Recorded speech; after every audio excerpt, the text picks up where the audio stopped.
আসসালামু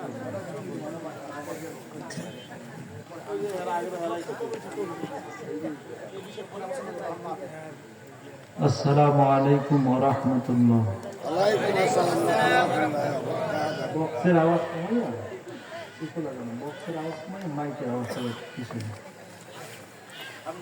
আলহামদুলিল্লাহ আলহামদুলিল্লাহি কাফা ওয়া সালামুন আলা ইবাদিহিল্লাযীনা ইসতাফা। أما بعد فأعوذ بالله من الشيطان الرجيم. بسم الله الرحمن الرحيم.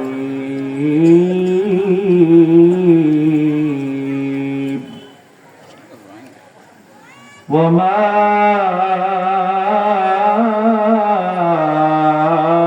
أرسلناك إلا رحمة للعالمين.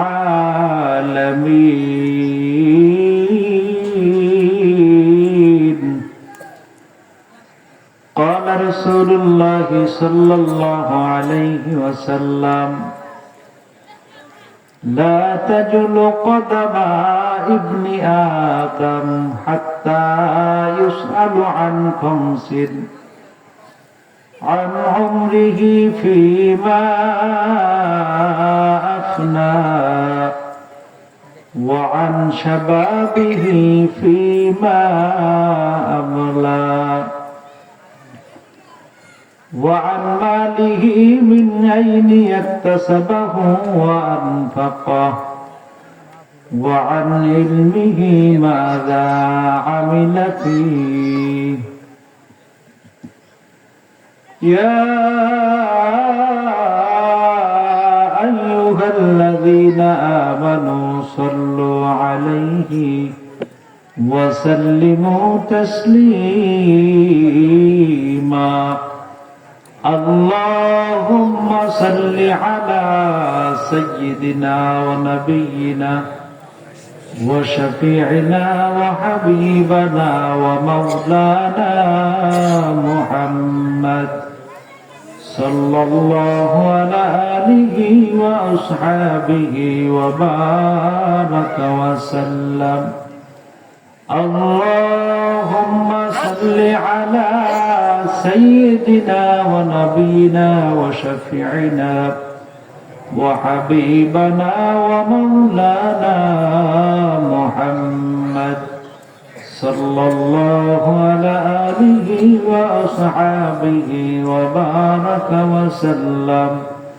لا إله إلا الله، لا إله إلا الله، لا إله إلا الله، لا إله إلا الله، لا إله إلا الله، لا إله إلا الله، لا إله إلا الله، لا إله إلا الله، لا إله إلا الله، لا إله إلا الله، لا إله إلا الله، لا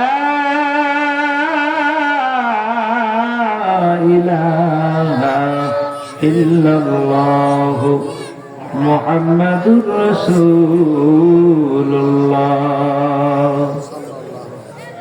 हयाद मुझे नुक्ता सलमान खुशा है, हयाद मुझे नुक्ता सलमान खुशा है. दुनिया नहीं मर्दान जफा कश के लिए तो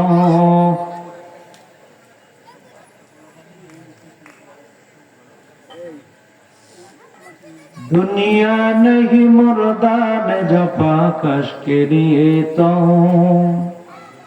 তলোয়ার পকড় হে কুনকল ময়দানে আসির, তলোয়ার পকড় হে কুনকল ময়দানে আসির, दुश्मन के मुकाबिल तू लगा नारे तकबीर, दुश्मन के मुकाबिल तू लगा नारे तकबीर। तू मर्द मुसलमान हो, तू मर्द मुसलमान, तू मर्द मुसलमान हो, तू मर्द मुसलमान। एक हाथ में तलवार, एक हाथ में कुरान, एक हाथ में तलवार, एक हाथ में कुरान। শামস ইসলামিক কমপ্লেক্স 23তম বার্ষিক ওয়াজ মাহফিল। প্রধান অতিথি সৈয়দনা হযরত আবু বকর সিদ্দিক রাদিয়াল্লাহু আনহুর বংশধর ফুরফুরা শরীফের গদিনান শিল্পী সাহেব আমে হিজবুল্লাহ হযরতুল আল্লাহ শায়েখ আবু বকর আব্দুল হাই মিশকাত সিদ্দিকী আল কুরাইশি বারাকাল্লাহু ফি হায়াতিহি। মাগরিবের পরে বিশেষ অতিথি হিসেবে বয়ান করলেন হযরত মাওলানা হুমায়ুন কবির হাবিবি এবং হাফেজ মাওলানা মোহাম্মদ ওমর ফারুক। আমার আগে মূল্যবান নসিহত করছেন হাফেজ মাওলানা মোহাম্মদ নুরুল ইসলাম এবং অত্র মাহফিলের মহতারাম সভাপতি, আমাদের সকল শ্রদ্ধেয় ব্যক্তিত্ব, অত্র এলাকার কৃতি সন্তান, বিশিষ্ট শিক্ষাবিদ আলহাজ শামসুদ্দোহা মঞ্জু সাহেব, প্রতিষ্ঠাতা ও সভাপতি শামস ইসলামিক কমপ্লেক্স। আল্লাহ শুকুর, আল্লাহ আলাদের মজলিস, জাকিরিন শাকিরিন মজলিসে আল্লাহ আমাদের আসার বসার তৌফিক দান করেছেন। আমরা বলিষ্ঠ আওয়াজ দিয়া উচ্চ কণ্ঠস্বরে একসাথে বলি আলহামদুলিল্লাহ। যে ব্যক্তি কোন দিনই মজলিসে ঘর থেকে বের হইয়া আসে, প্রত্যেক কদমে আল্লাহ তার 1 বছর নফল ইবাদতের সওয়াব দান করেন। হাদিস শরীফে রাসূল আকরাম সাল্লাল্লাহু আলাইহি ওয়াসাল্লাম বলেন, সারা দুনিয়াটা মিজানের পাল্লায় দিলেও মিজানের পাল্লাটার পরিধি এত বেশি, এত বড়, মিজানের পাল্লা ভরে না। কিন্তু কোন বান্দা যদি একবার সুবহানাল্লাহ বলে, মিজানের অর্ধেক পাল্লা আল্লাহ নেক দিয়ে পরিপূর্ণ করে দেবে। সুবহানাল্লাহি নিসফুল মিজান। একবার সুবহানাল্লাহ বললে কোন কোন বান্দার আমলনামায় 70টা নেকি লেখা হয়ে যায়। কিন্তু কোন আল্লাহর প্রিয় মাহবুব বান্দা যদি একবার বলে, তারে 70, 700, 7 লক্ষ নেকি দিলেও হবে না। আল্লাহর হাবিব ফরমান যে ওরে এত পরিমাণ নেকি দেওয়া হয় যা ফেরেশতারা গণনা করে শেষ করতে পারে না। এজন্য আল্লাহ তাআলা পবিত্র কোরআনে একটা আয়াত বলছেন, আমি আয়াতটা পড়ব। অনেকের চোখের মধ্যে একটু ঘুম আসছে, কিতাবে আছে যাদের মধ্যে চোখে ঘুম আসে তারা যদি এই চোখটা টাইনা দিনের কোনো কথা শোনে, তাহলে এই চোখের জন্য আল্লাহ জাহান্নামের আগুন হারাম করে দেয়। মুসলমান ইমানদার মুত্তাকিনদের সামনে যখন দ্বীনের কথা বলা হয়, ইসলামের কথা বলা হয়, আর তার যদি শুনতে ভালো লাগে, মনে করবেন ওই ব্যক্তিকে আল্লাহ জান্নাত দান করবে। কি আপনাদের কাছে ভালো লাগে না খারাপ লাগে? ভালো লাগবে, এইটাই স্বাভাবিক। মুমিন মুসলমান ইমানদারের সামনে আল্লাহর কোরআন পড়লে মুমিনের ইমানটা বাড়ে। দুনিয়ার কোন মানুষ বই লেখলে বইয়ের মধ্যে লেখে, আমাদের বইয়ের মধ্যে ভুল হতে পারে, এটাই স্বাভাবিক। আমাকে জানাই দেবা, সংশোধন করব। কিন্তু আল্লাহর কোরআনে চ্যালেঞ্জ দিয়ে বলছেন, এই কোরআনের মধ্যে কোনো ভুল আসেনি। যালিকাল কিতাবু লা রাইবা ফীহি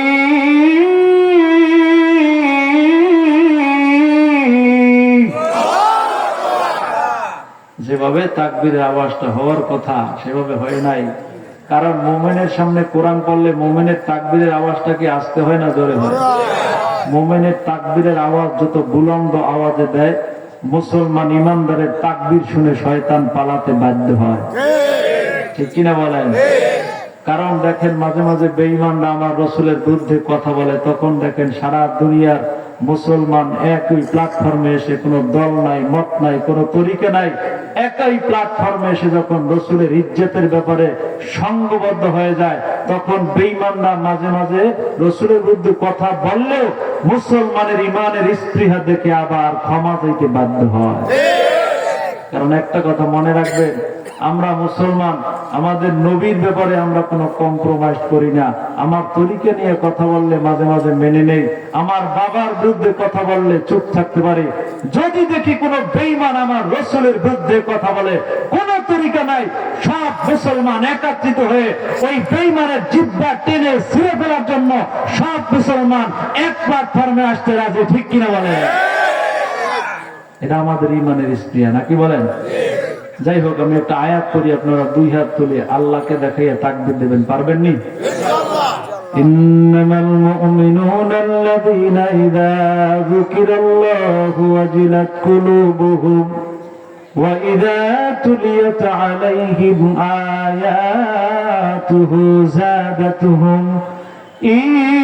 ঈমানা।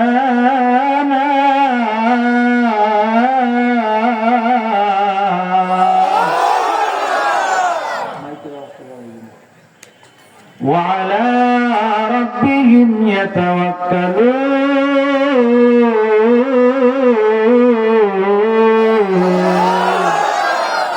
সত্য কথা বলবেন, আল্লাহর কোরআন শুনলে ভালো লাগে না খারাপ লাগে? আল্লাহ নবীর একজন সাহাবী আব্দুল্লাহ ইবনে মাসউদ রাদিয়াল্লাহু আনহু, ওনার বয়স যখন 12 বছর বয়সের সময় নবীর কাছে যাই কয়, হুজুর আমার একটু কোরআন তেলাওয়াত করতে মন চায় আল্লাহর ঘরের সামনে দাঁড়িয়ে। আল্লাহ নবীকে খবরদার, ইসলামের এখন প্রাককাল, এখন যদি আল্লাহর ঘরের সামনে দাঁড়িয়ে কোরআন পড়ো, আবু জেহেল, আবু লাহাব বা সাইবা টের পাইলে তোমার ইচ্ছে মতো মারবে। তো নবীজি অনুমতি দেন নাই। আবার আসছে পরের দিন ছোট্ট সাহাবী আব্দুল্লাহ ইবনে মাসউদ রাদিয়াল্লাহু আনহু অনুমতি চাইলেন। 3 দিনের দিন অনুমতি দিছে। তো আব্দুল্লাহ ইবনে মাসউদ রাদিয়াল্লাহু তাআলা আল্লাহর ঘর কাবা বাইতুল্লাহর সামনে যাইয়া কানের মধ্যে আঙ্গুল ঢুকাইয়া সুমধুর বলিষ্ঠ স্বরে তেলাওয়াত শুরু করছে। কন্না আল্লাহু আকবার। আর রহমান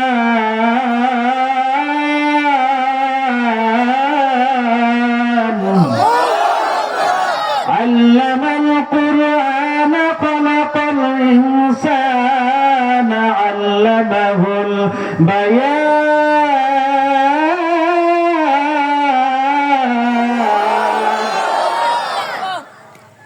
ছোট্ট সাহাবের তেলাওয়াত শুনে আবু জেহেল, আবু লাহাব, উতবা, সাইবা সব এদের লোকগুলো জমা হয়ে গেছে। আয় হায়, এত সুন্দর তেলাওয়াত, মানুষ গেছে জমা হইয়া।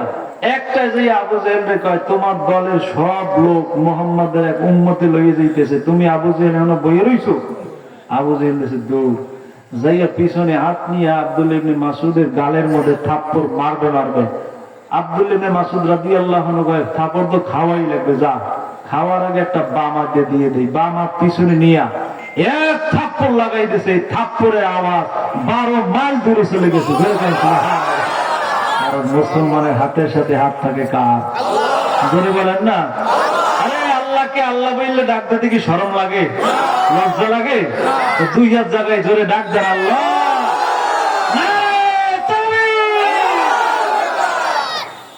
জানেন না তো, আল্লাহ ওয়ালাদের হাতের সাথে আল্লাহর হাত থাকে। মুসা আলাইহিস সালামের বয়স যখন 6 বছর, কয় বছর?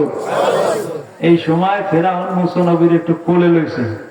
তাই কোলে লইয়ে দেখে যে মুসা আলাইহিস সালামের চেহারা এত সুন্দর, একটু মনে আশা লাগছে যে আমি একটু মুসার গালের মধ্যে চুমা দেব।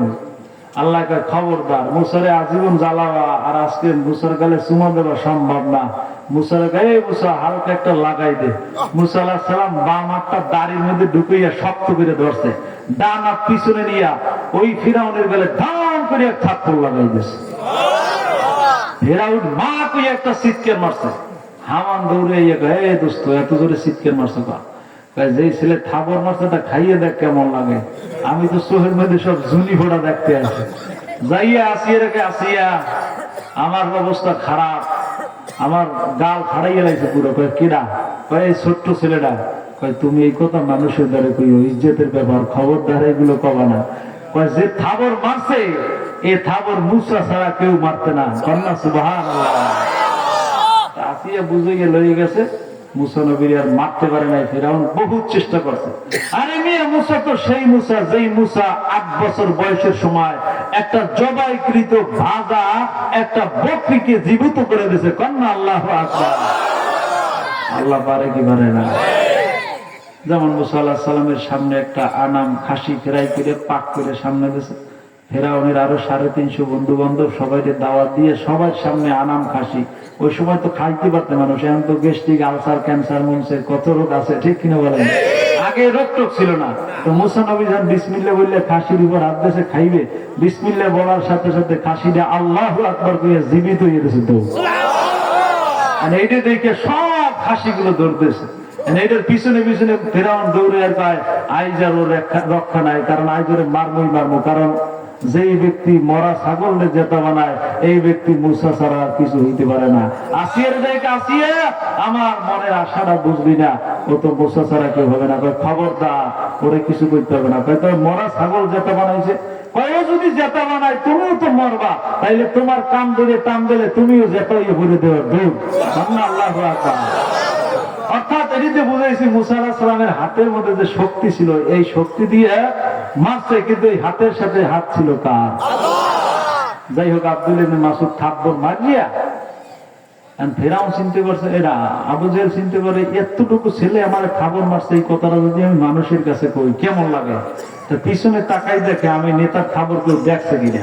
পিছনে যে তাকাইছে, আব্দুল ইবনে মাসউদ ফাঁক দিয়ে পড়ে গেছে দৌড় যাইয়া রাসূলের সামনে, ইয়া রাসূলুল্লাহ, হালকা বাম হাত দুটো লাগাই দিছি।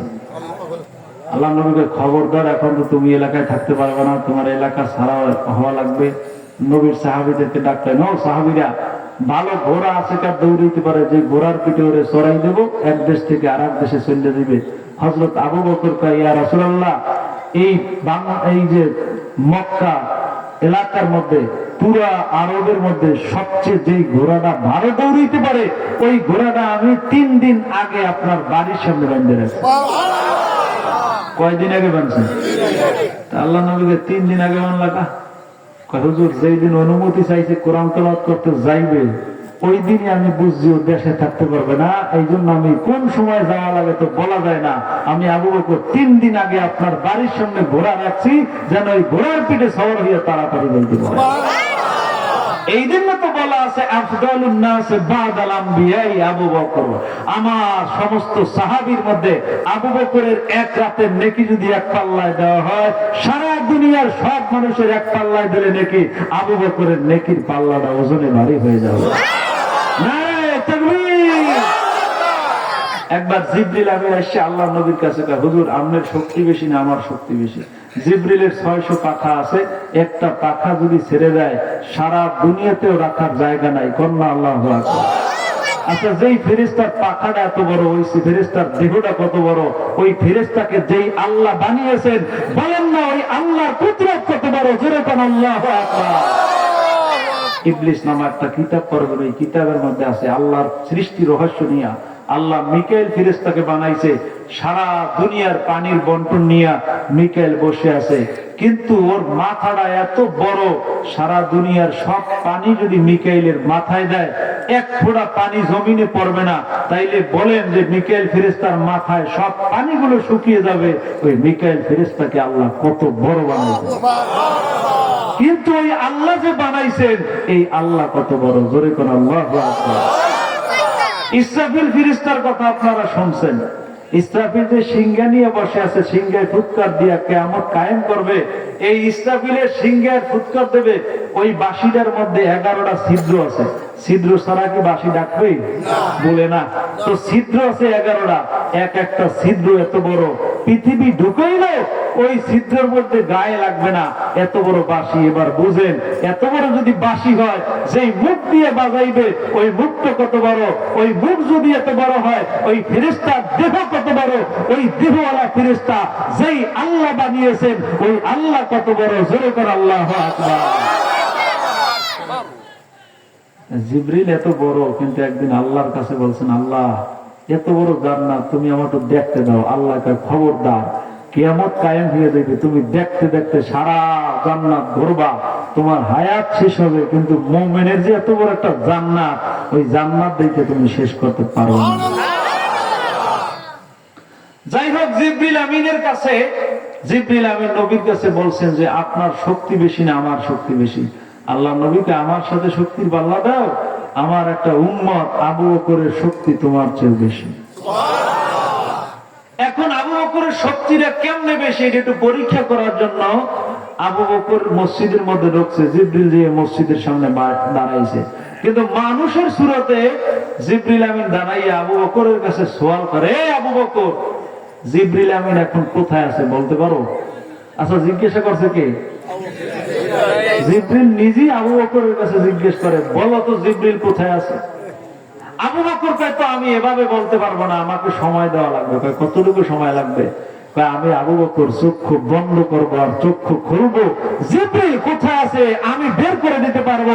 জোরে বলেন আল্লাহু আকবার। আবু বকর চক্ষু বন্ধ করে চক্ষু খুলছেন, এক পলকের মধ্যে কয়, ভাই আমি আসমান জমিন সিদরাতুল মুনতাহা গুবরাতুল মুনতাহা আরশে আজিম এমনকি জান্নাত জাহান্নাম লাযা সাক্কার হুতামা জাহিমা শাই রিয়াজুল জান্নাত জান্নাতুল ফিরদাউস সারা দুনিয়াটা তন্ন তন্ন করে খুঁজলাম, কোথায় জিবরিলের অস্তিত্ব পাইলাম না। আমার অন্তরে বিশ্বাস হয়ে গেছে আমার সামনে যে দাঁড়ানো সে জিবরিল ছাড়া কেউ না। জোরে করে আল্লাহু আকবার, নারে তাকবীর। জিবরিল আমিন ধরা পড়ে গেছে আল্লাহ নবীর সামনে, জায়গা হুজুর আমি তো পারলাম না, আমি তো আবু বকরের সামনে ধরা পড়ে গেলাম। আল্লাহ নবী কয়, আফদালুন নাস বাদাল আমবিয়া আবু বকর, আমার আবু বকরের মতো হাজার হাজার দুনিয়ায় আমার উম্মত থাকবে, যারা দুনিয়ায় থাকবে ততদিনই আল্লাহ কিয়ামত কায়েম করবে না। ওমা আরসালনাকা ইল্লা রাহমাতাল লিল আলামিন।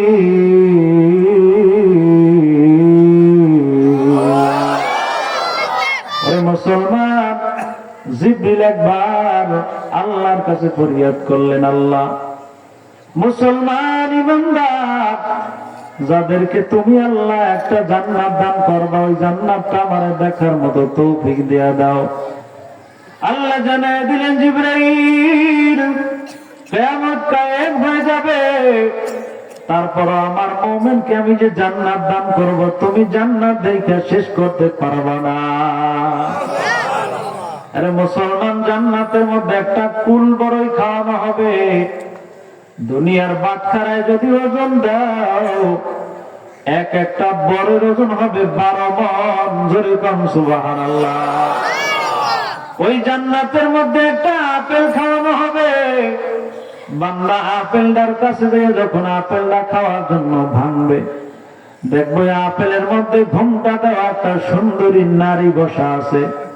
লোকটাই দেখে ভয় পাবে, মহিলাটা ডাক দিয়ে বলবে, ভয়ের কোনো কারণ নাই, আল্লাহ আমারে 70টা কাপড় পরাইয়া দিছে, তারপরে যখন তুমি আমার দিকে তাকাবা আমার চেহারা এত বেশি, আমার দিকে তাকাইলে আমার হাড্ডির মগজ পর্যন্ত তুমি দেখতে পাইবা। কোন আল্লাহু আকবার।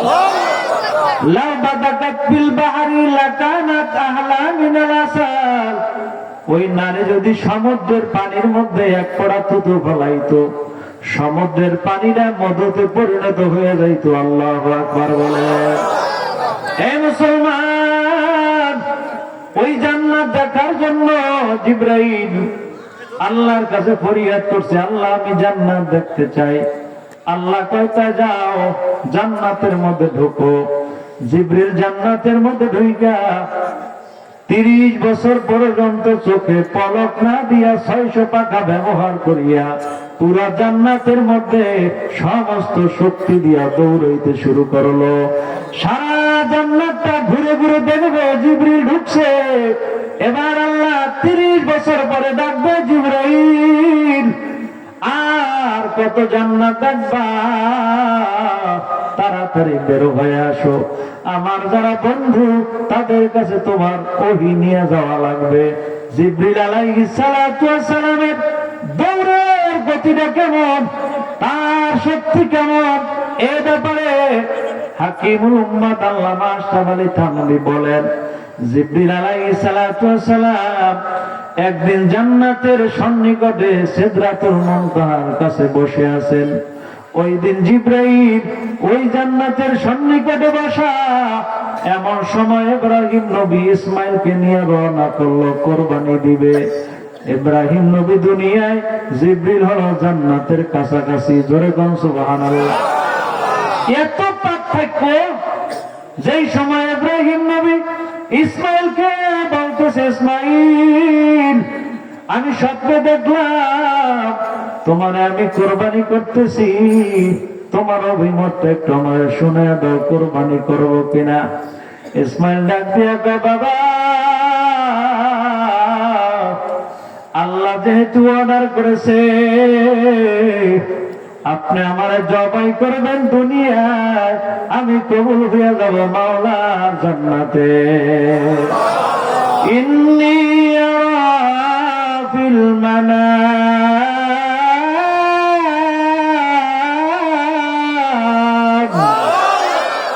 আন্নী আযবাহুকা ফানজুর মাযা তারা।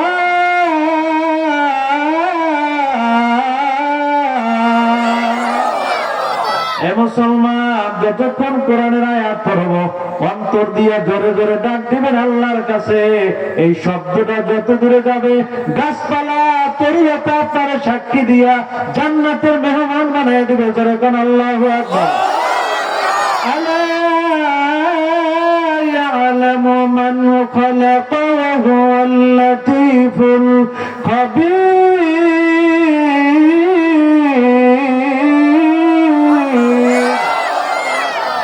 সন্তান জানিয়ে দিল, আব্বু আপনি আমারে জবাই করবেন, কোন অভিমত আমার নাই, তাড়াতাড়ি আমারে জবাই করে দেন, আমি মালিকের দরবারে কবুল হতে চাই। জোরে কোন আল্লাহু আকবার।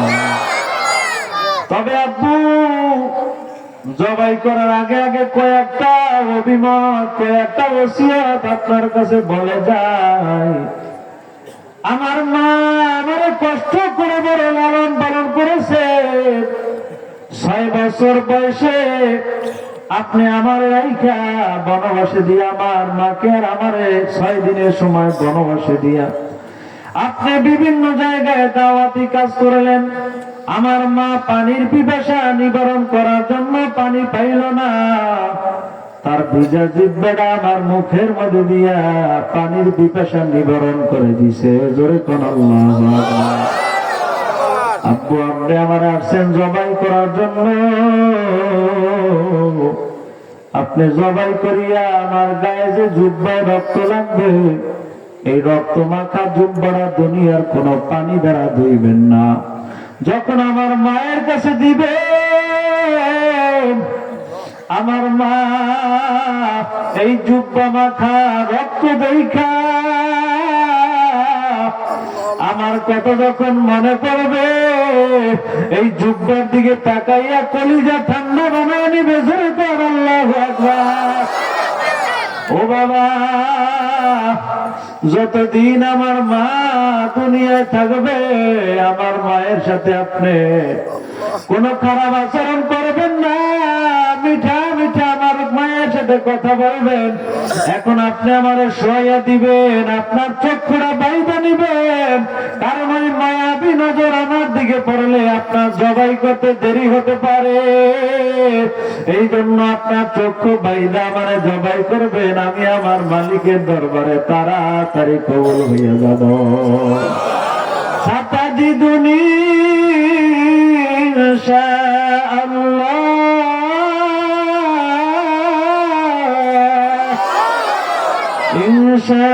ইনশাআল্লাহু মিনাস সাবিরিন।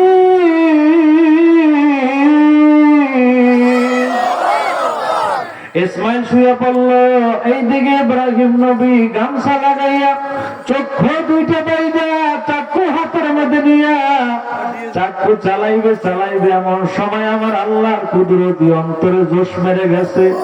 ফেরেশতারা কান্না শুরু করছে, আল্লাহ সইতে পারি না, বাবা হইয়া ছেলেকে কেমনে জবাই করবে, তুমি আল্লাহ কেমনে সহ্য করো। ফেরেশতাদের কান্নার আওয়াজটা আমার মালিকের কানে চলে গেছে। আল্লাহ জানে দেয়, জিবরাইল আমার বন্ধুরে আমি পরীক্ষা করলাম, ইসমাইলে জবাই করা লাগবে না, লাগবে না, ওই জান্নাত থেকে একটা দুম্বা নিয়া ইসমাইলে সরাইয়া দাও, দুম্বা জবাই হবে, ইসমাইলের একটা পশমও কাটবে না।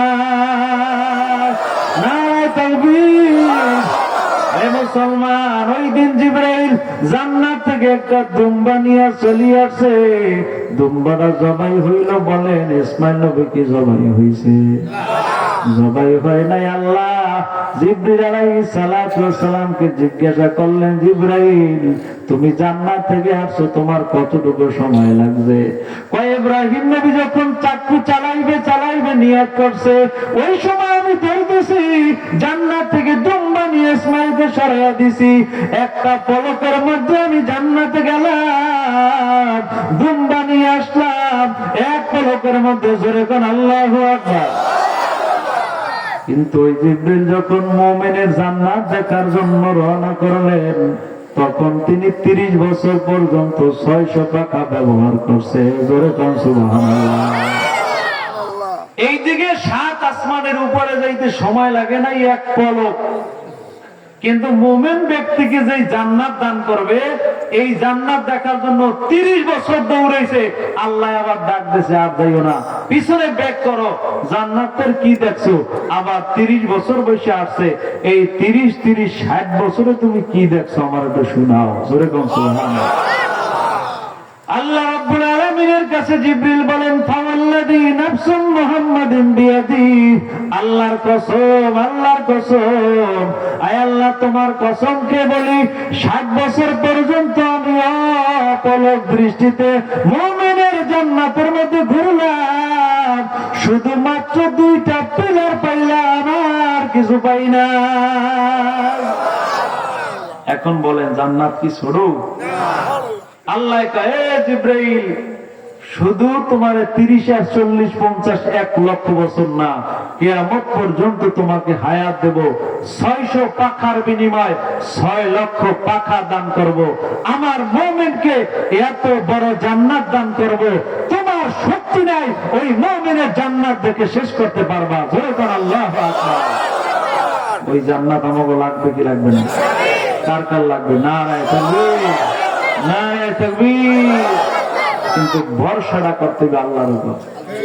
কার উপর? আমরা ভরসা করি ডক্টর ইউনূসের উপর, আছে না নাই? ভরসা করি দলের উপর। যদি আল্লাহর উপর ভরসা করতে পারেন, আল্লাহ রাব্বুল আলামিন বান্দার জন্য যথেষ্ট হয়ে যাবে, ঠিক কিনা? সুলাইমান নবীকে আল্লাহ একটা ঘোড়া দান করছে। এই ঘোড়াটার এত শক্তি, সকালবেলা যদি বের হইতো, সন্ধ্যাবেলা সারা দুনিয়া একবার চক্কর দিয়ে আবার জায়গা আসতে পারতো। কন্যা সুবহানাল্লাহ। কিন্তু একদিন সুলাইমান নবী আসরের নামাজের সময় ঘোড়া সাজাইতেছে। এখন আসর নামাজের সময় শেষ হয়ে গেছে, নামাজ আর পড়তে পারে নাই। সুলাইমান নবী চিন্তা করতে আছে, এই ঘোড়ার কারণে আমার নামাজ শেষ, যা এই ঘোড়া আমি আল্লাহর রাস্তায় দান করে দেব। আল্লাহর রাস্তায় দান করছে। এখন কি আল্লাহ খুশি হয়েছে না বেজার হয়েছে? জোরে বলেন। আল্লাহ খুশি হইয়া সুলাইমান নবীরে জানাইছে, তুমি যখন দুনিয়ার একটা সওয়ারি আল্লাহ রাস্তায় দান করছো, আমি আল্লাহ তোমার এমন একটা সিংহাসন দান করব, যেটা কোনো ডিজেল, অকটেন, কেরোসিন, পেট্রোল কিচ্ছু লাগবে না, হাওয়ায় চলবে। জোরে কোন সুবহানাল্লাহ। দান করলে মান বাড়ে না কমে? জোরে বলেন। ওই সিংহাসনের মধ্যে 6 লক্ষ চেয়ার, স্বর্ণের চেয়ার 3 লাখ, আর 3 লাখ হইল রূপার চেয়ার। দুই পাশে বসে সুলাইমান নবী সারা দুনিয়া ঘুরে। কিন্তু সুলাইমান নবীর এত ধন সম্পদ আল্লাহ দান করছে, বিবাহ করবে ওনার উপযুক্ত মেয়ে পায় না, ওই রকমের দিনদারি সম্পদশালী পায় না। সুলাইমান নবীর বিবাহের খবর চলে গেছে গ্রামে। গ্রামের এক জেলে মাছ ধরে, ওই জেলের মেয়ে অনেক সুন্দরী এবং দিনদারি, কিন্তু বাবার টাকা নাই। যখন গ্রামের মেয়ের মাথা চুল আশ্রাইয়া দেয়, মাথায় তোল দিয়া সিটি কেটে দেয়, ওই সময় মেয়েটার কাছে বলে যে পৃথিবীর বাদশাহ সুলাইমান নবী বিবাহ করবে, কোনো মেয়ে পায় না, তুই তো আল্লাহর নেককার বান্দি, কারণ নামাজ কালাম পড়ো, তুই একটু আল্লাহর কাছে দোয়া কর। আল্লাহ জানো সুলাইমান নবীর মনের আশাটা পূরণ করিয়া একটা নেককার বিবির ব্যবস্থা করিয়া দেয়। ওই মেয়েটা আল্লাহর উপর ভরসা করে বলছে, মা তুমি আমার প্রস্তাব দিয়ে দেখো, আল্লাহ তাআলা যদি কবুল করে নেয়, সুলাইমান নবীর বিবি হিসাবে আল্লাহ আমারও তৈরি করে দিতে পারে কি পারে না? আসলে কি পারে? অথচ ওই মেয়ের বাপে কিন্তু মাছ ধরে। ওই মেয়ের মা এই কথা শুনিয়া যখন বলছে যে আমি সুলাইমান নবীর সাথে বিবাহ বসবো, এই কথা শুনে পিছনে হাত নিয়ে মারছে এক থাপ্পড়। যেই কথাটা যদি সুলাইমান নবী শোনে তোর অবস্থা খারাপ বানাইবে, তোরে শুলে চড়াইবে। ওই মেয়েটা তখন বলে ওয়াতাওয়াক্কাল আলাল্লাহ, আমার আল্লাহ পারে না এমন কোন কাজ। কি পারেনি? আল্লাহ পারে কি পারে না? ও মা, তুমি প্রস্তাব দিয়ে দেখো। কিন্তু সুলাইমান নবীর কাছে খবরটা চলে গেছে যে গ্রামের একটা জেলের মেয়ে তার সাথে বিবাহ বসতে চায়। সুলাইমান নবীর শুনে পুরো রাগে ফায়ার, এত বড় বাদশাহ আমি। আল্লাহর কাছে একটু অহংকারী মনে হয়েছে, আল্লাহর কাছে কাজটা পছন্দ হয় নাই সুলাইমান নবী। যেই অহংকারী একটু ভাব আসছে, তখন টয়লেটের ব্যাগ হয়েছে। টয়লেটের মধ্যে ঢোকার আগে হাতের আংটিটা খাদেমের কাছে দিয়ে কয়, খাদেম এই আংটিটা রাখ, কারণ এটা নিয়ে টয়লেটে যাওয়া জায়েজ নাই, আমি আবার বেরোবো, আমার কাছে দিস। কিন্তু টয়লেটে ঢোকার পরে একটা জিন যাইয়া সুলাইমান নবীর সুরত দুইটা যাইয়া কয়, খাদেম আংটি দাও। আংটি দিয়ে দিয়েছে। এটা কি আসল রব্বারে দিয়েছে না নকল রব্বারে? নকল আবার আংটি পাইয়া রাজ সিংহাসনের সামনে যাইয়া সেনাবাহিনীদেরকে জানাই দিয়েছে, ও আমার সেনা সদস্যরা, আমার এই সিংহাসন নেওয়ার জন্য একটা নকল সুলাইমান আছে, আমার সিংহাসন দুইটা মাঝে মাঝে টান মারতে চায়। খবরদার, যেই জায়গায় পাবা ইচ্ছা মতো বিড়াইয়া ওর হাত পাও ভেঙে দেবা, ভ্যান গাড়িতে বলে নদীর পাশে নিয়ে ফেলাই রাখবা। এটা কি আসল নাই কইছে না নকল নাই? আসল সুলাইমান যখন বের হইছে, খাদেমের কাছে যাই আংটি দাও। আংটি আমি নিলেন না? আমার রাজা তো শেষ, দেশে এক দৌড় সিংহাসনে বসবে। এইদিকে তো সেনাবাহিনী রেডি, ইচ্ছা মতো সুলাইমান নবীর পিড়াইয়া একেবারে আধা মারা করিয়া নদীর পাশে নিয়ে ফালাই রাখছে। ওই যে জেলে যার মেয়েটা আল্লাহওয়ালা, ওই জেলে আবার মাছ ধরিটা অল্প দুটো মাছ খারোর মধ্যে করে নিয়ে বাড়ি যাইতেছে। হঠাৎ দেখে একটা মেঘে ছায়া দান করতেছে, কন্যা আল্লাহু আকবার। তুমিয়া আল্লাহওয়ালাদেরকে হেফাজত করেন কে? সুলাইমান নবীর ছায়া দেখতে আছে, কিন্তু ওই জেলে কিন্তু চেনে না উনি কে, যুবককে চেনে না। যাইয়া দেখতেছে এক যুবক শুয়ে রয়েছে, কিন্তু বেহুশ অবস্থায়, নদীর থেকে পানি উঠে মাথার মধ্যে দেশে। সুলাইমান নবী হুশি আসা ধরছে এই জেলেরে, আপনি আমার এত মারা মারলেন, আমার আত্মা ভাঙ্গিয়া লাইলেন, আমার শরীরের মধ্যে দাগ পরাই দিলেন, আসলে কি ওই জেলে মারছে? জেলে তো ভয় পাইছে, খবরদার যুবক, আমি সুলাইমান নবীর উম্মত, কোনদিন মিথ্যে কথা কই না, আল্লাহর কসম তোমার গায়ে একটা বাড়িও মারি নাই। কন্যা সুবহানাল্লাহ, তুমি আমার সাথে আমার বাড়িতে যাইতে পারো, তোমাকে আমি নিয়ে যাই। সুলাইমান নবীরে নিয়ে বাড়ি গেছে, কিন্তু চেনে না তো। ওই পরের দিন সুলাইমান নবীরে নিয়ে মাছ ধরতে গেছে। বলেন মাছ কম পাইবে না বেশি পাইবে? আপনারা তো বোঝেন না, শামস ইসলামিক কমপ্লেক্সের নাম আমি ছোটকাল হইতে শুনি, একটা ঐতিহ্যবাহী মাদ্রাসা, ঠিক কিনা বলেন? এই মাদ্রাসার একটা ছাত্রকে যদি আমি লজিং খাওয়াইতে পারেন বা কিছু সদকা দিতে পারেন, আল্লাহ রাব্বুল আলামিন যদি কবুল করেন, হাসরের ময়দানে ওই ছেলেটার সাথে আপনার আরশের নিচে ছায়া দান করতে পারেন। পাগল হয়ে গেছেন খেলোয়াড়ের পিছনে মেয়া। দেখি না মাঝে মাঝে বাংলাদেশের খেলোয়াড়রা টাইগার হইয়া যায় বিদেশে, কিন্তু আওয়ার সময় ঠকিয়ে আসে। বড় স্বর্ণের কাপ তো দূরের কথা, 4 কাপও আনতে পারে না, ঠিক কিনা বলে? কিন্তু খবর নিয়ে দেখবেন, এই শামস ইসলামিক কমপ্লেক্সের মতো ছোট ছোট মাদ্রাসার ছাত্রগুলো সারা বাংলাদেশের মধ্যে, বিশ্বের মধ্যে যখন হিফজুল কোরআন প্রতিযোগিতা হয়, সারা বিশ্বকে তাক লাগাইয়া বাংলার ভাঙ্গা ভাঙ্গা মাদ্রাসার ছাত্রগুলো 1 নাম্বার হয়ে লাল সবুজের পতাকা বিশ্বের মধ্যে উড্ডীন করে দেখায়, ঠিক কিনা বলে? এটা মাদ্রাসা ছাত্রের অবদান, ঠিক কিনা? সুলাইমান নবীর নিয়ে রওনা করলো নদীর পাশে যাইয়া। সুলাইমান নবী জেলের সাথে মাছ ধরতে গেল। আল্লাহর কুদরত, যখন নদীর মধ্যে খেল মারছে, সুলাইমান নবী সাথে থাকার কারণে এখন আর জালের মধ্যে মাছ ধরে না। এত মাছ পাইছে, জীবনে অত মাছ পায় না। এই মুসলমান বরকতের মালিককে জোরে বলেন, আরো জোরে বলেন কে? সুলাইমান নবী জেলের সাথে 40 দিন পর্যন্ত মাছ ধরলেন। একদিন জেলে দিয়া সুলাইমান নবীর ডাক দিয়ে, একটা যুবক, আমার একটা মেয়ে আছে, মেয়েটা বিবাহ দেওয়া দরকার, আমার মেয়েটার কণ্ঠের আওয়াজ তুমি শুনছো কিনা? কয় দেখি নাই। শুনি নাই, তারে আমি দেখিও নাই। এখন জেলে কয়, তাইলে আমার মেয়েটা তোমার কাছে বিবাহ দিতে চাই। জোরে কোন আল্লাহু আকবার। সুলাইমান নবী ডাক দিয়ে কয়ে, জেলে আমার থাকারই তো জায়গা নাই, মার খাইয়া সিংহাসন হারাইয়া মনে মনে কয় সব হারাইয়া আমি মাছ ধরতে এখন আপনার সাথে আসলাম। আমি যদি একটা আপনার মেয়ে বিবাহ করি তাইলে আমার থাকার জায়গাটা তো অন্তত হয়ে গেল। বিবাহ হয়ে গেল আল্লাহর কুদরত। পরের দিন সুলাইমান নবীর নিয়া জেলে রওনা করলো মাছ ধরার জন্য।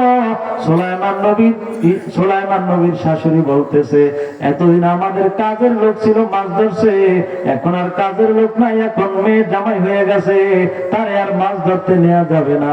যেই দিন মাছ ধরতে নেয় নাই ওই দিন আল্লাহর কুদরত, ওই জেলে একটা মাছও পায় না, একটা মাছও পায় নাই, একটা পাতাও পায় নাই। কারণ এই দিকে যে নকল সুলাইমান দেশ চালায়, দেশের অবস্থা 12টা বাজাই গেছে, অনেক কিছু মালামালের দাম বাড়াইছে। একটাই করে আমাদের আসল সুলাইমান এরকমের না। হঠাৎ করিয়া চেহারার দিকে তাকাইয়া দেখে এইটা তো আসলে একটা জিন জাতি, হাতের মধ্যে লাঠি লইছে জিন জাতিটারে মারার জন্য। জিনে কয় আমার বাঁচা দরকার, ওই আংটিটারে নদীর মধ্যে ফালাইয়া জিনে পালাইয়া গেছে।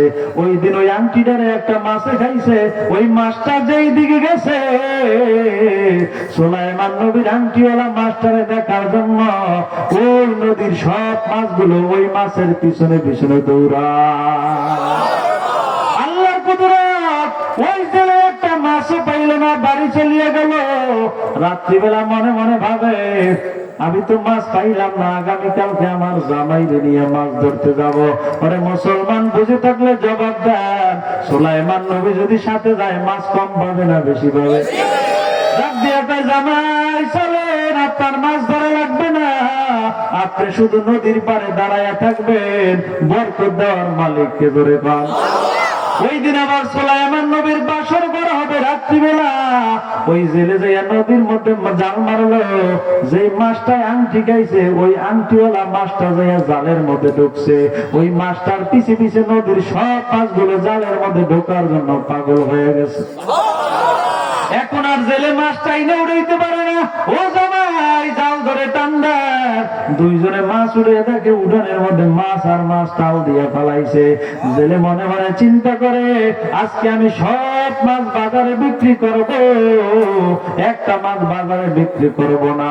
ওই মাছটা আমার ঘরের মধ্যে দিব, মাছটা কাইটা পাক করিয়া আমার জামাই আজকে বাসর রাত, তার জন্য আমি সুন্দরভাবে পাক করব। সব মাছ বাজারে বিক্রি করার জন্য দিছে, একটা মাছ পাক করার জন্য দিছে। ও মুসলমান বুঝেন, বলেন তো কোন মাছটা পাক করার জন্য দিয়েছে? যেই মাছের পেটের মধ্যে আংটি, ওই আংটিওয়ালা মাছটা জেলে মেয়ের কাছে দিয়ে বলে, মেয়েটা এই মাছটা সুন্দর করে আমার জামার জন্য পাক করবা। মেয়েটা যখন বিসমিল্লাহ বলিয়া মাছটা কুড়ার জন্য দাও কাছে নেয়, মাছটা কুইতে দেখে মাছের পেটে একটা স্বর্ণের আংটি পাওয়া গেছে। মেয়েটার মনের মধ্যে বড় আশা, আমার জামাইরে আমার পক্ষ থেকে দেওয়ার মতো কিছু না, আজকে আমি মাছের পেটে একটা আংটি পাইলাম, এই আংটিটা আমি গরম পানি দিয়ে আমার শাড়ির আঁচলে রেখে দিলাম। আমার স্বামী যখন আমার ঘরে আসবে আমার পক্ষ থেকে আংটিটা তারে পরাইয়া দেব। জোরে কন আল্লাহু আকবার। নারে তাকবীর, নারে তাকবীর। হে মুসলমান, সুলাইমান নবী রাত্রিবেলা মাছ দিয়া খানা খেয়ে বাসর রাতে ঢুকলেন। সর্বপ্রথম বিবিরে সালাম দিয়া হাতের সামনে হাত নিলেন, মুসাফা করবেন। এমন সময় ডাক দিয়ে বলে, বিবি 40 দিন পর্যন্ত তোমার ঘরে থাকি, তোমার কণ্ঠের আওয়াজটা আজ পর্যন্ত পাইলাম না, তোমার চেহারা আজ পর্যন্ত দেখলাম না। ও বিবি, আমি তোমার উপর প্লিজড হয়ে গেলাম, তোমার উপর আমি খুশি হয়ে গেলাম। তোমার কাছে একটা কথা জানতে চাই, যেটা তোমার মনের আশা তোমার বাবা মা পূরণ করতে পারে নাই, এমন একটা আমার আশা আমার কাছে বলো, যে আশাটা তোমার বাবা মা পূরণ করতে পারে নাই। ওই মেয়েটা ডাক দিয়ে বলে, স্বামী বাসর রাতে তো ঝগড়া করার রাত না, এই রাতে যদি আমার মনের কথা বলি আপনার সাথে ঝগড়া লাগবে, ঝগড়া করা যাবে না, আমি আমার মনের কথা আপনার কাছে বলবো না। সুলাইমান নবীও জানতে চায় আর মেয়েটাও বলতে চায় না, কন্যা আল্লাহ কিন্তু সুলাইমান নবী চিন্তা করতেছে যতক্ষণ পর্যন্ত তুমি না বলবা ততক্ষণ পর্যন্ত ছাড়বো না। ডাক দিয়া বলে, বিবি বলো কি মনের আশা? মেয়েটা চোখের পানি ছেড়ে দিয়া কান্দে আর স্বামী মনে বড় আশা নিয়া 1 বছর পর্যন্ত নফল নামাজ পড়েছিলাম, 1 বছর পর্যন্ত রোজা রেখেছি। আল্লাহ দুনিয়াতে একজন বাচ্চা পাঠাইছে, তার নাম হলো নবী সুলাইমান। ওই সুলাইমান নবীর বিবি হইতে চেয়েছিলাম, এই জন্য রোজা রাখলাম, নামাজও পড়লাম। কপাল মন্দ আমার, সুলাইমান নবীরে পাইলাম না।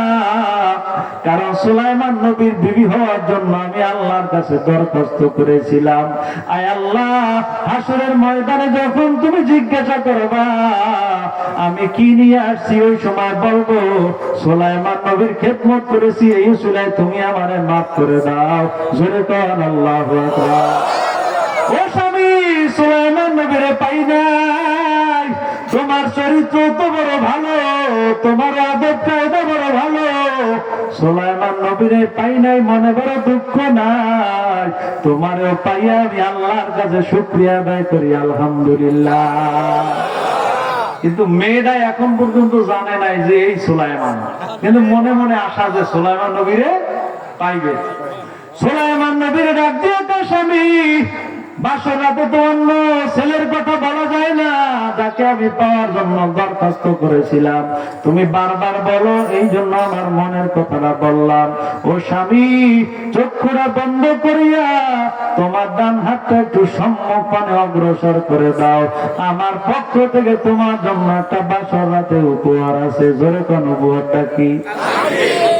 আল্লাহ নবী সুলাইমান চক্ষুরা বন্ধ করিয়া হাত সামনে আগে দিল। সুলাইমান নবীর বিবি যখন আঙ্গিরে পড়াইয়া দিছে, সুলাইমান নবী তাকায়া দেখে যেই সিংহাসন হারাইলাম আংটির জন্য, আজকে আংটিটা বাসর রাতে পাইয়া সুলাইমান নবী বাসর রাতে বেহুশ হয়ে গেছে। জোরে কোন আল্লাহু আকবার। আরে মুসলমান, সুলাইমান নবীর মাথায় পানি দিল, সুলাইমান নবী হুশে আসলো। ওই বিবির কাছে বলে, বিবি আল্লাহর কসম করে বলো, আমারে পাওয়ার জন্য, সুলাইমান নবীরে পাওয়ার জন্য তুমি আল্লাহর কাছে কি চাইলা? আল্লাহর কাছে, আমি আল্লাহর কাছে বলেছি, আল্লাহ তুমি পারো না এমন কোন কাজ নাই, তুমি আল্লাহ কুদরত আল্লাহ, অসীম তোমার বল, সাগর জলে পাথর বাসা, মরা গাছে ফল, আল্লাহ পারে কি পারে না? আল্লাহ পারে, এই জন্য আমি আল্লাহর উপর বিশ্বাস করলাম। আয় আল্লাহ, তুমি আমার সুলাইমান নবী বিবি বানায়া দাও। ওই সুলাইমান নবী ডাক দিয়ে কয়, বিবি আল্লাহ তোমার মনের আশা পূরণ করেছেন, আমি হইলাম সুলাইমান। জোরে কোন আল্লাহু আকবার। নারে তাকবীর। হে মুসলমান, সুলাইমান নবী ওই সময় বুঝতে পেরেছে আমার মনের মধ্যে একটা অহংকারী আসার কারণে মার খেলাম, অহংকারী আসার কারণে রাজত্ব হারাইলাম। আরে মেয়েটা একটা গরিবের মেয়ে, আল্লাহর উপর ভরসা করার কারণে আল্লাহ নবী সুলাইমানের মেয়ের জামাই বানায়া দিছে। ওয়ামা আরসালনাকা ইল্লা রাহমাতাল লিল আলামিন।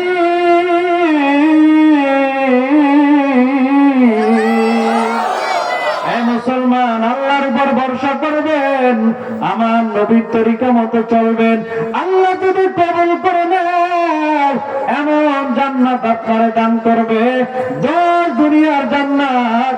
জোরে বলো সুবহানাল্লাহ। কিতাবের মধ্যে আছে,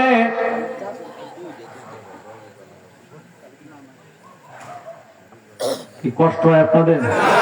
চলবে নাকি? নির্দিষ্ট সময় শেষের দিকে আল্লাহ কবুল করলে আলোচনা হবে, আপনারাও শুনবেন নাকি বলেন? আমি আর একটা আয়াত পড়ি, আমরা একটু জোরে তাকবীর দেবেন, পারবেন ইনশাআল্লাহ। ওয়াহুয়াল গফুরুল ওয়াদুদুল আরশিল মাজিদ।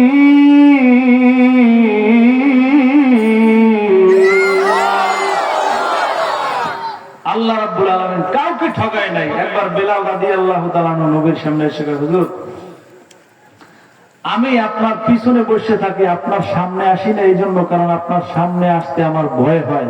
আল্লাহ নবীকে খবরদার, আনতা মান আহবাবতা, তুমি যতটুকু আমার কাছাকাছি থাকবা আমার ইন্তেকালের পরে তত কাছাকাছি থাকবা। তো নবীজি একদিন ফজরের নামাজ পড়ে এভাবে সাহাবা একরামদেরকে বলতেছেন, সাহাবীরা আজকে আমাদের মধ্য থেকে স্বয়ং আল্লাহ এক ব্যক্তিকে সালাম জানাইছে।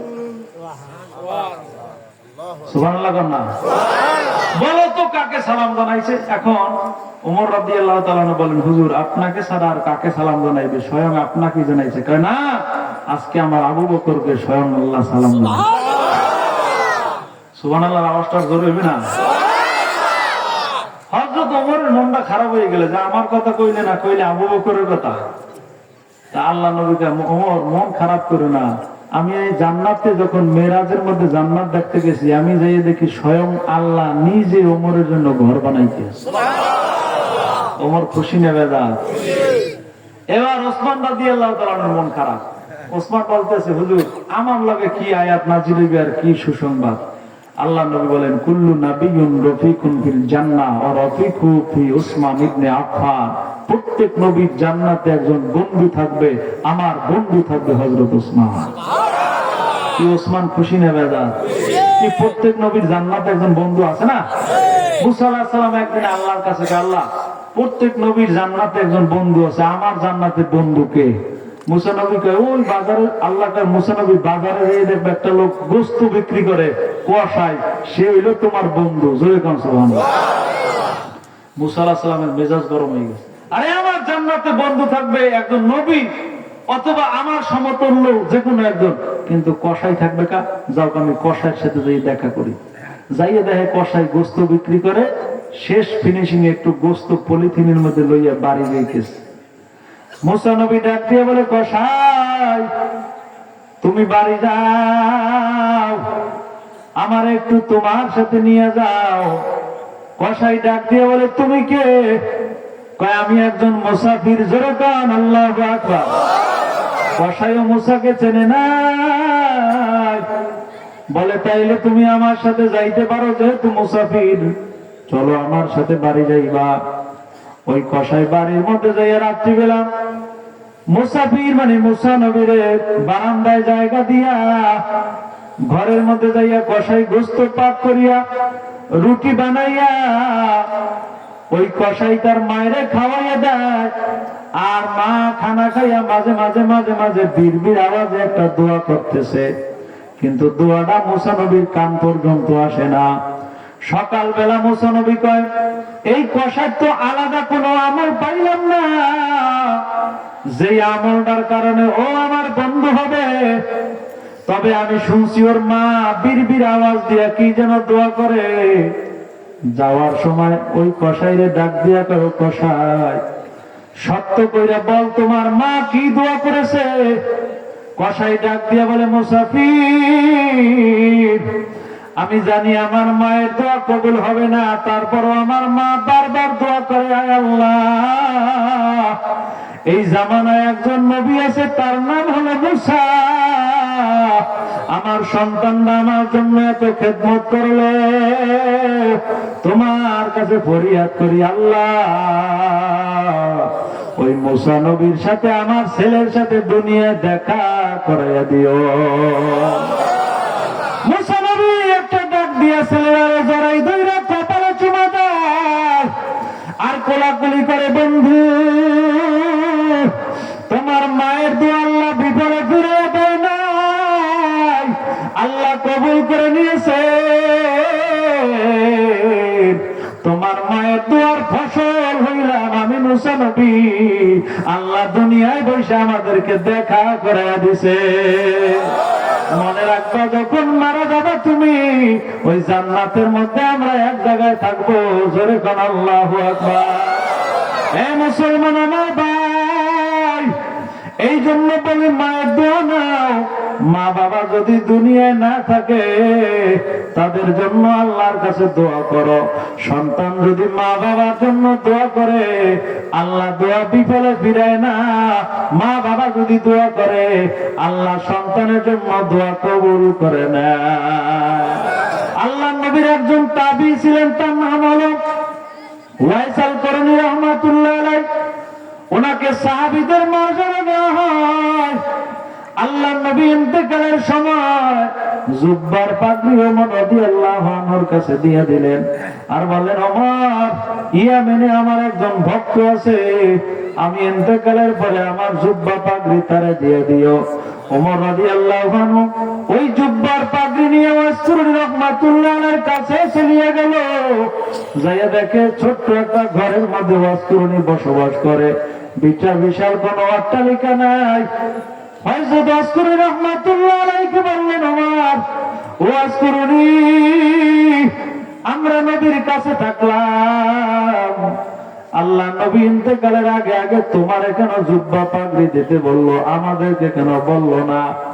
হযরত ওয়াসকুরনি কয়, ওমর, আমার মুখের দিকে তাকায় দেখো, আমার মুখের মধ্যে একটা দাঁত নাই, কারণ আমি শুনলাম উহুদের ময়দানে আমার নবীর দন্ত শহীদ হয়ে গেছে। ওই দিন আমি একটা পাথর হাতের মধ্যে লইয়া আল্লাহ নবীর মহব্বতে আমার দন্তগুলো শহীদ করে দিলাম, কিন্তু নবীর এত ভালোবাসলাম, আমার মায়ের খেদমত করার কারণে আমি নবীকে দেখতে যাইতে পারি নাই। আমার মা যখন ইন্তেকাল করেছেন আমার জন্য একটা রুটি আর এক গ্লাস পানি রাইখা গেছেন দুনিয়ায়। আমরা গরিব মানুষ, আমাদের আর কোনো খাবার নাই। আমার মা আল্লাহর কাছে বলেছে, ওয়াসকুরনি, তুমি আমার খেদমত করেছো, আল্লাহ তোমার রিজিকের ফয়সালা করে দিবে। জোরে কাম সুবহানাল্লাহ। আমি আমার মায়ের কবর দিয়া আমি রাত্রিবেলা সাহারি খাইলাম, রোজা রাখবো, আমার মা আমার একটা রুটি দিয়ে গেছে আর এক গ্লাস পানি দিয়ে গেছে, আর বলছে, ওয়াসকুরনি, এইটা তোমারে দিয়ে গেলাম, আল্লাহ তোমারে রিজিকে বরকত দিয়ে দিবে। আমি ওই রুটিটার অর্ধেক করে অর্ধেক রুটি খাইলাম আর অর্ধেক রুটি ঢাইকে রাখলাম। আমি বিকাল বেলা রুটির কাছে গেলাম ইফতার করার আগে আগে, যাই দেখি আমি যে অর্ধেক রুটি রাখছি আমার মায়ের তো আল্লাহ কবুল করে নিয়েছে, রুটি আর অর্ধেক নাই, রুটি পুরা হয়ে গেছে। আমি আবার রুটিটারে অর্ধেক কইরা খাইলাম আর অর্ধেক রাখলাম, আগামীকালকে সাহারির জন্য রাখলাম, সাহারি খাবো। আল্লাহর কুদরত, সাহারির সময় দেখি রুটি পুরো জোরে কাও সুবহানাল্লাহ। এবার আমার মায়ের দোয়ার বিনিময় আল্লাহ কবুল করে নিয়েছে। একটা রুটি আর এক গ্লাস পানি দিয়ে আমি ওয়াসকুরনি 30 বছর কাটাইয়া দিলাম। আজকে মায়ের কবরে রাখছে, মুসলমান বাবারে কবরে রাখলা। অনেক এমন বেয়াদব ছেলে আছে, বাবা মায়ের সাথে খারাপ আচরণ করে, আছে না নাই? এই জন্য ছোট্ট একটা ঘটনা পরিবার ভালো করে শুনবেন। হযরত বড়পীর আব্দুল কাদের জিলানী বলেন, আমি আল্লাহর ঘর তাওয়াফ করার জন্য মক্কায় গেলাম, যাই দেখি একটা যুবক ছেলে মাথাটা আল্লাহর ঘরের সাথে টাকায়, ওর হাত ভাঙা পাও ভাঙা। আমি বললাম, যুবক, তুই কেন এরকম অবস্থা হয়ে গেল, আল্লাহর ঘরের সামনে মাথা টাকাও কেন? ওই ছেলে কান্দে আর কয়ে, বড়পীর আব্দুল কাদের জিলানী, শোনেন, আমার মতো নেমো খারাপ বেয়াদব ছেলে আর দুনিয়ার মধ্যে নাই। এই হাত দিয়ে আমি আমার মায়ের বাড়ি মারছি, পাও দিয়ে মায়ের লাথি মারছি, জোরে পান নাউজুবিল্লাহ।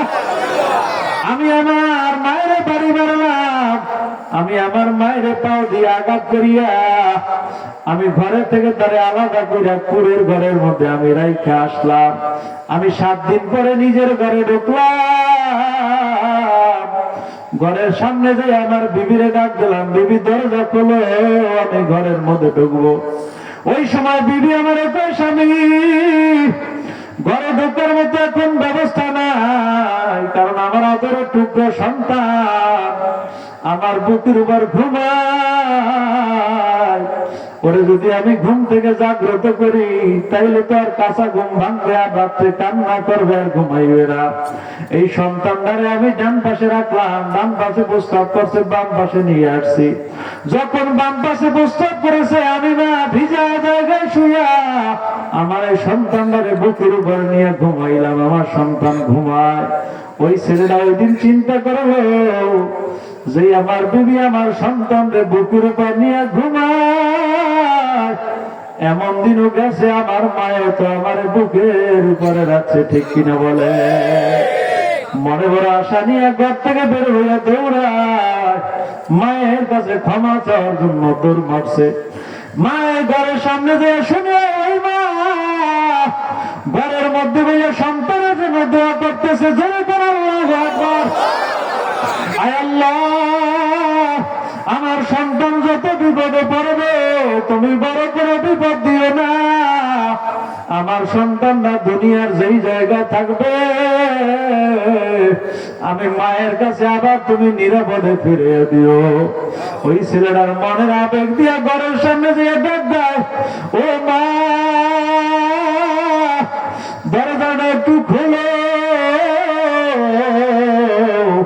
আমি আসছি তোমার কাছে ক্ষমা চাওয়ার জন্য। মায় মনে করছে বউ মনে হয় নালিশ করছে, আবারও আমারে মারার জন্য আসছে। মা একটা চিৎকার দিয়ে করে, সন্তান আমারে আর মারবি না,